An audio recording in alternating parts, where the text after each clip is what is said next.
There is a kind of mind that doesn't shout to be heard. It doesn't argue. It doesn't chase approval.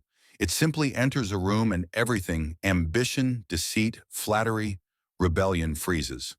Why? Because everyone present knows this mind cannot be manipulated. This mind is not emotional. This mind sees through everything. And worst of all, it doesn't forgive.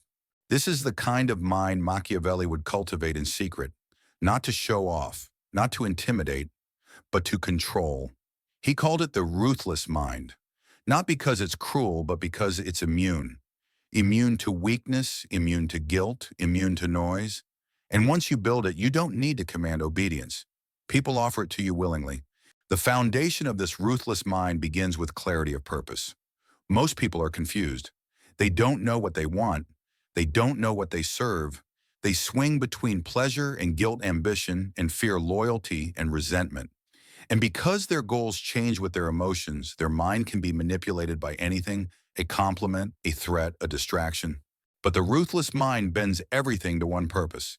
It has unshakable clarity, and everything else either serves that purpose or gets destroyed by it. This kind of clarity doesn't come from a vision board or motivational quotes. It comes from a brutal conversation with yourself. What do I truly want beyond comfort? Who must I become to get it?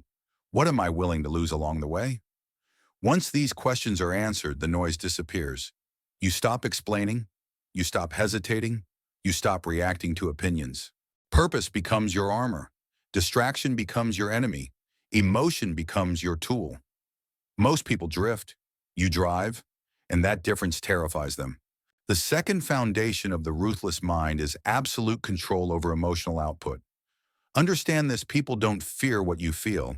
They fear what they cannot read. If you flinch when insulted, if you smirk when praised, if you stutter under pressure, you give them a map to control you. Every reaction is a breadcrumb they can use against you. But the ruthless mind stays unreadable, blank-faced, still, predictably unpredictable. It knows that the more you reveal, the less you control. Machiavelli's mind was built like a mirror. When provoked, reflect calm. When praised, reflect silence. When attacked, reflect nothing. Because emotional reaction is currency, and the ruthless mind spends nothing. This doesn't mean you're numb. It means your emotions are disciplined soldiers, not reckless invaders. You can rage, you can grieve, you can feel joy, but only in private, never when others want you to. This controlled detachment unsettles people. It makes them question their own power. And when their manipulation fails, they shrink. The ruthless mind terrifies not because it is cruel, but because it is immune. The third foundation of the ruthless mind is mastery of observation. Most people look, but they don't see. They get caught in words and gestures and appearances. But the ruthless mind notices patterns, contradictions, and motives hiding beneath the surface. Machiavelli wrote that rulers must learn to see people as they are, not as they pretend to be, and that requires detachment. When you detach, you stop projecting your own hopes and fears onto others. You stop believing someone is loyal just because you want them to be. You stop assuming their words match their intentions. Instead, you treat every interaction as an experiment. You observe their silences more than their speeches. You study what they don't say, what they don't do, where their eyes drift when pressure rises. The ruthless mind knows that truth leaks in micro details. The pause before agreement, the shift in tone when questioned, the hesitation before commitment. These tiny cracks reveal more than any promise. And once you train yourself to see them, you stop being surprised. Betrayal no longer shocks you, lies no longer deceive you, weakness no longer disappoints you, because you already saw it coming. This is what terrifies people about a ruthless mind. It seems almost prophetic, but it isn't prophecy. It's observation sharpened to a blade. And when others realize they can't hide from you, they behave differently. They hesitate before lying. They stumble before plotting. Your very presence disciplines them. The fourth foundation is control of information. Most people vomit details about themselves without realizing it. They brag, they confess, they overshare in the name of trust. But the ruthless mind shares little. It knows that every detail you reveal becomes a string someone else can pull. Machiavelli advised rulers to reveal nothing beyond necessity. Never explain more than required. Never give away more than demanded. When you share less, people are forced to fill the gaps themselves. They start speculating, imagining building myths around you. And those myths are often larger, darker, and more powerful than the truth. Mystery amplifies authority. Silence multiplies fear. At the same time, the ruthless mind extracts information relentlessly. Every conversation is reconnaissance. Every casual remark is stored, connected, cross-checked. Over time, you hold the map of everyone around you, their fears, desires, weaknesses. And once you hold the map, you never have to attack directly. You simply let them reveal themselves until they collapse. Together, observation and control of information form the eyes and ears of power. Without them, you're blind and vulnerable. With them, you are untouchable. This is why the ruthless mind doesn't need to shout, threaten, or demand. It simply sees more, reveals less, and waits. And in that waiting, everyone else exposes themselves. The fifth foundation of the ruthless mind is selective trust. Most people scatter trust like seeds on barren ground, hoping something will grow. But Machiavelli warned that trust is the sharpest weapon in the hands of others, because once you give it, you give them the power to betray. The ruthless mind doesn't reject trust entirely, but it rations it carefully like gold. Selective trust begins with layers. You don't reveal everything to anyone, not even allies. You reveal only what serves the moment, only what keeps the balance intact. Each person sees a piece of you, never the whole. If they betray, they only betray fragments. If they plot, they only plot against shadows. The ruthless mind ensures that no single person holds the full key to its power. This layering builds unpredictability. People around you can't ever be certain what you're thinking or how much you know. And uncertainty is a form of control. The less sure they are, the more cautious they become. They hesitate before acting against you because they can't measure the risk. In hesitation, they weaken themselves. The sixth foundation is calculated cruelty. Weak minds mistake cruelty for recklessness, wild anger, pointless punishment, emotional revenge. But true cruelty, as Machiavelli understood, is strategic. It is rare, deliberate, and unforgettable. One act of sharp cruelty creates more obedience than 100 acts of kindness. The key is calculation. You strike only when it matters, only when the message will echo, only when the memory will never fade. The ruthless mind never wastes cruelty. It doesn't explode in petty rage. It doesn't punish for small insults. It saves its sharpest edge for moments that matter: betrayal, rebellion, disloyalty. And when the strike comes, it comes without hesitation, without apology. That clarity terrifies people more than violence itself. They realize you don't lash out blindly, you choose. And if you chose once, you can choose again. This doesn't mean the ruthless mind is savage. It means it understands that mercy without limit is weakness and cruelty without calculation is chaos. The balance between the two is what creates authority. Too much mercy breeds disrespect. Too much cruelty breeds rebellion. But precise cruelty delivered like a scalpel breeds both fear and stability. And here's the paradox: once people know you are capable of cruelty, you rarely have to use it. Its shadow alone keeps them obedient. They discipline themselves because they know what waits if they don't. The ruthless mind understands what softer minds never will. People are not controlled by love or loyalty or logic. They are controlled by fear of consequences. And if you are willing to deliver those consequences sparingly but decisively, you will never need to raise your voice. The seventh foundation of the ruthless mind is patience. Most people rush. They want immediate results, instant revenge, quick victories. But Machiavelli observed that impatience is the downfall of rulers. A hasty move reveals too much. An impulsive strike shows weakness. True power waits. It watches. It lets others unravel themselves. Patience doesn't mean passivity. It means restraint until the timing is perfect. The ruthless mind lets rivals grow overconfident. It lets enemies show their cards. It lets weak allies reveal their true loyalty. Because time always unmasks people. Betrayal that is suspected but unproven creates doubt. Betrayal revealed by time creates certainty, and certainty gives you the right moment to cut without hesitation. This patience terrifies people because it feels inhuman. They expect reaction. They expect anger. They expect you to chase after them when they pull away. But when you do nothing, when you wait in silence, they begin to collapse under their own guilt and paranoia. They wonder what you're planning. They imagine punishments darker than anything you could design. Patience itself becomes psychological warfare. The eighth foundation is adaptability. A ruthless mind is never rigid. Rigidity is fragile. Once broken, it cannot recover. But adaptability is fluid. It bends it, shifts it, transforms, but it never loses its core.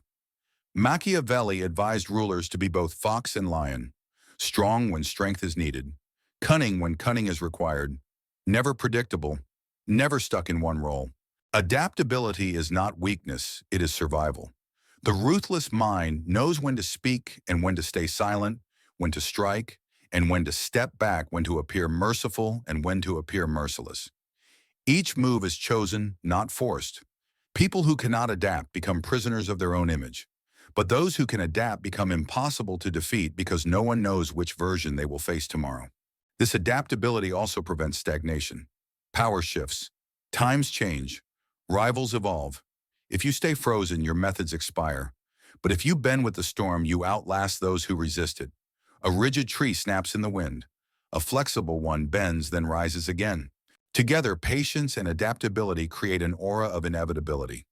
People learn that you cannot be provoked into reckless moves, and you cannot be cornered into defeat. They realize you are too steady to be rushed, too fluid to be trapped. That combination is what makes the ruthless mind untouchable. And the greatest paradox: once you master patience and adaptability, you no longer need to chase power. Power comes to you, because people always yield to what they cannot predict, and they always respect what they cannot move. The ninth foundation of the ruthless mind is control of presence. Most people scatter their presence everywhere, speaking when they don't need to, showing up where they're not required, chasing recognition to feel important. But Machiavelli knew the more available you are, the less value you hold. The ruthless mind does the opposite. It makes its presence rare, deliberate, and unforgettable. Scarcity creates weight. When you speak rarely, people listen closely. When you appear infrequently, people notice instantly. When you withhold attention, people crave it. The ruthless mind knows that constant presence breeds familiarity, and familiarity breeds contempt. Distant silence and select appearances create an aura of mystery that ordinary minds cannot resist. This is why the most powerful rulers, leaders, and thinkers often spoke less than their peers. Their silence was not emptiness, it was strategy. People projected depth onto them, assuming their quietness hid wisdom, power, or secret plans. And when they finally did speak, the words landed like commands, not suggestions. The 10th foundation is mastery of detachment. Detachment doesn't mean coldness. It means freedom. Freedom from needing validation. Freedom from being rattled by insults. Freedom from chasing applause. Most people are chained by their emotions. They rise when praised, they crumble when criticized. But the ruthless mind remains unmoved.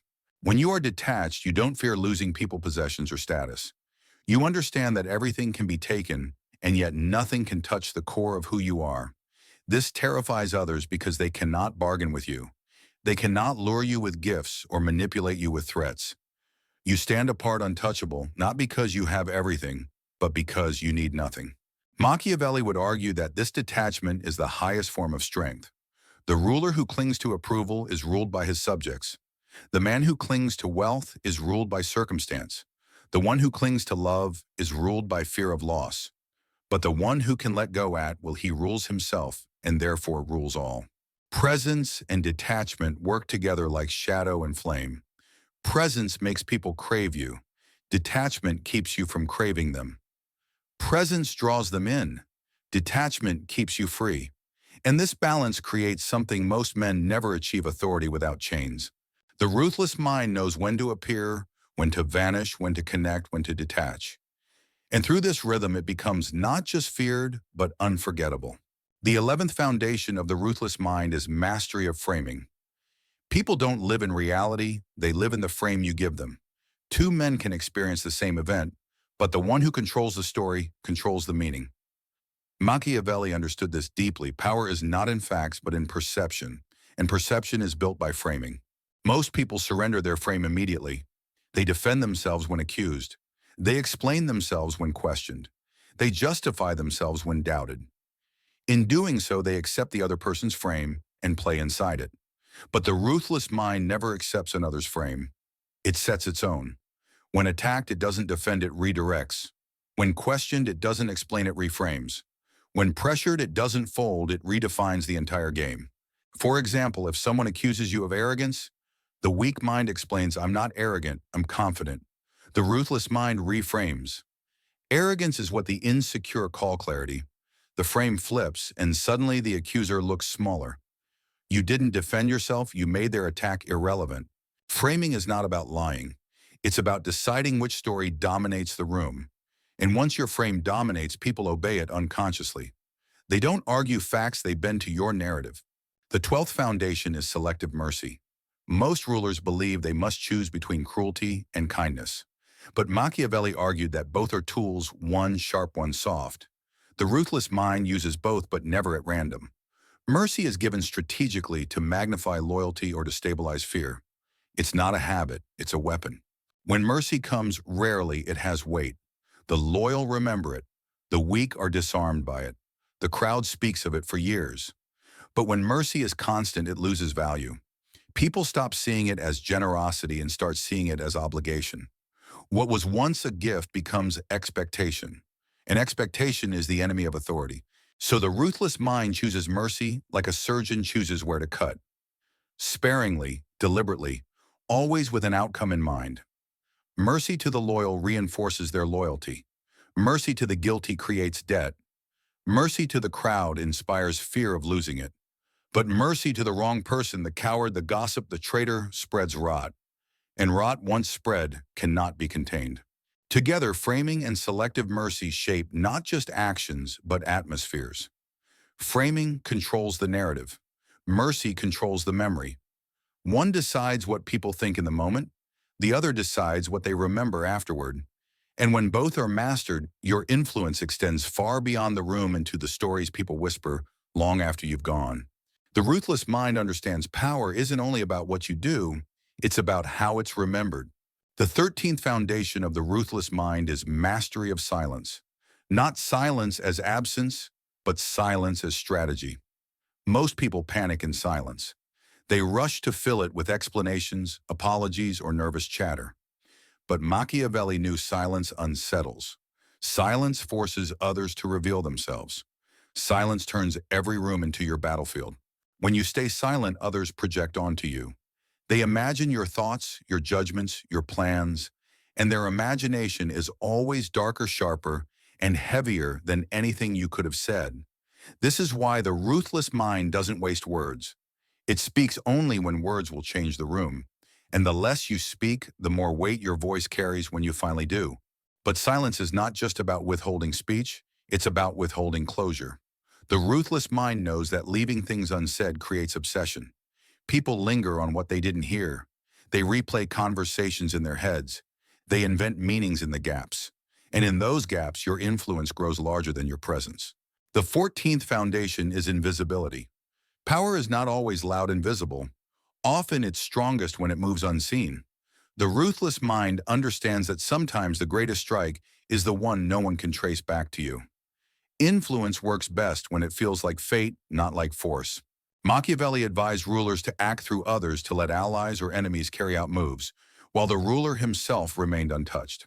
This invisibility creates a paradox: you're everywhere yet nowhere. The game bends around you, but no one can pin the bending on you. They fear you, but they cannot accuse you. They respect you, but they cannot reach you. Invisibility also protects your freedom. When people cannot measure your moves, they cannot predict you. And when they cannot predict you, they cannot defend against you. You move like a shadow, sometimes visible, sometimes gone, always present in their mind. Silence and invisibility are twin weapons. Silence builds mystery in the open. Invisibility builds mystery in the hidden. Silence makes your presence heavier. Invisibility makes your absence stronger. And together they make you unforgettable. The ruthless mind does not crave to be seen. It craves to be felt. Not always in the spotlight, but always in the air. Not always in the story, but always in the fear behind it. That's why silence and invisibility aren't weaknesses. They are the highest forms of dominance power that doesn't need recognition to rule. The 15th foundation of the ruthless mind is control of desire. Most people can be bought, tempted, or seduced because their desires are loud. They want recognition, wealth, comfort, approval. And because they want these things so openly, they become predictable. Predictability is weakness. Machiavelli warned that the man who cannot govern his desires will always be governed by someone else. The ruthless mind does not erase desire, it disciplines it. It asks, does this desire serve my purpose or does it serve my enemy? If the answer is weakness, the desire is cut. If the answer is strength, the desire is weaponized. For example, the desire for wealth can enslave you if it makes you reckless. But if redirected, it can fund your independence. The desire for recognition can weaken you if it makes you dependent. But if restrained, it can become the aura that magnifies your authority. Desire isn't the enemy. Uncontrolled desire is. The 16th foundation is psychological distance. Most people get pulled into every drama, every insult, every conflict. They take everything personally, and by reacting, they show their nerves. The ruthless mind does the opposite. It creates a gap between stimulus and response. That gap is where power lives. When insulted, most defend themselves. The ruthless mind observes. When challenged, most lash out. The ruthless mind waits. When betrayed, most crumble.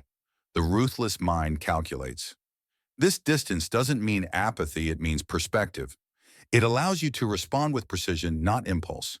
It keeps you from becoming the puppet of your own emotions. This distance is what gives the ruthless mind its aura of inevitability. While others are tangled in drama, you remain above it. While others are consumed by urgency, you remain calm. While others panic, you remain deliberate. And the longer you maintain this distance, the more others realize they cannot shake you. Their power collapses not because you fought harder, but because you refuse to be pulled into their game. Together, controlled desire and psychological distance make the ruthless mind untouchable. You can't be bribed because your desires are restrained. You can't be provoked because your distance shields you. People realize they cannot push or pull you, tempt or trap you. You stand steady while everyone else sways. Machiavelli would say the man who rules himself rules all, and nothing proves self-rule more than these two disciplines, mastery of desire and mastery of distance. They are the invisible chains that most people never break. But once you break them, you are free. And freedom in the hands of the ruthless becomes the sharpest weapon of all. The 17th foundation of the ruthless mind is endurance of solitude. Most people cannot stand being alone. Silence feels like emptiness to them. Solitude feels like punishment. They crave distraction, company validation, anything to avoid facing themselves. And because they cannot endure solitude, they are easily controlled by those who offer them belonging. Machiavelli knew the man who cannot be alone will always be a servant. The ruthless mind, however, thrives in solitude. It uses silence as a forge. It uses isolation as training. When others drown in noise, the ruthless mind sharpens itself in the absence of voices. Solitude is where clarity is born. It is where distractions are stripped away, where vision becomes unclouded, where strategy takes shape. The ruthless mind sees solitude not as punishment, but as purification. But solitude also terrifies others. A person who doesn't need constant company is impossible to manipulate. They cannot be bribed with attention or chained with loneliness. When you can stand alone, you signal that you are free, and freedom is power. The 18th foundation is control of rhythm. Power is not only about what you do, it's about when you do it. Most people live at the mercy of external rhythms, deadlines, trends, social pressures. They react to the world's tempo instead of setting their own. But the ruthless mind dictates the rhythm. It moves when it chooses rest, when it chooses strikes, when it chooses. Machiavelli compared power to music. It is not the constant note that holds sway, but the shifts, the pauses, the crescendos. If you act constantly, you become predictable. If you withdraw constantly, you become forgotten. But if you master rhythm, appearing, vanishing, striking, retreating, you control not only the moment, but the anticipation. Others wait for your move. Others adjust to your timing. You dictate the pace of the game. Together, solitude and rhythm create something rare: inner stability combined with outer unpredictability. Solitude gives you the strength to endure without needing anyone. Rhythm gives you the ability to control how everyone else reacts to you. Alone, each is powerful. Combined, they create a presence that feels inevitable yet untouchable. Most people are slaves to noise and timing. The ruthless mind, by contrast, thrives in silence and bends time to its will. That contrast is what makes it terrifying. Because while the world dances frantically, the ruthless mind simply watches and then moves exactly when it decides. And when it moves, the world has no choice but to follow. The 19th foundation of the ruthless mind is legacy of silence. Most people fight to be remembered by shouting louder, accumulating wealth, chasing recognition. But Machiavelli knew that true remembrance doesn't come from noise. It comes from mystery. The ruthless mind leaves gaps, unanswered questions, unfinished stories. And those absences echo louder than presence ever could. People cannot stop replaying what was left unsaid. Silence becomes immortality. The 20th and final foundation is sovereignty. All the previous disciplines, clarity of purpose, control of emotion, mastery of observation, patience, adaptability, detachment, silence, solitude, they all point to this, the ability to rule yourself fully. Because the man who cannot rule himself will always be ruled by others. And the man who rules himself cannot be ruled by anyone. Sovereignty means your mind is no longer a battlefield. Desire obeys you. Fear obeys you. Impulse obeys you. You decide what matters and the world bends accordingly. You are not free because you escape chains. You are free because chains can no longer hold you. That is the essence of ruthless power. And here's the paradox. Once you reach sovereignty, you no longer need to prove it. You don't need to argue. You don't need to dominate every room. Your stillness becomes command. Your absence becomes presence. Your silence becomes a crown. People sense it instinctively. They yield not because you force them to, but because your mind is stronger than theirs. Machiavelli would say this: most men die as slaves to themselves, slaves to fear, desire, weakness, noise. A rare few, through ruthless discipline, become masters. They are not remembered for their kindness or their cruelty, but for their immovability. They were unshaken when others bent. They were present even in absence. They were inevitable. That is the destination of the ruthless mind, not cruelty, not manipulation, but sovereignty. The kind of sovereignty that makes you untouchable in life and unforgettable in death. So the final law is this: build the ruthless mind. Discipline it, sharpen it, guard it. And once it is complete, never let it soften. Because in a world ruled by chaos, the rare man who rules himself will always rule others. And that is the crown Machiavelli left for those willing to claim it.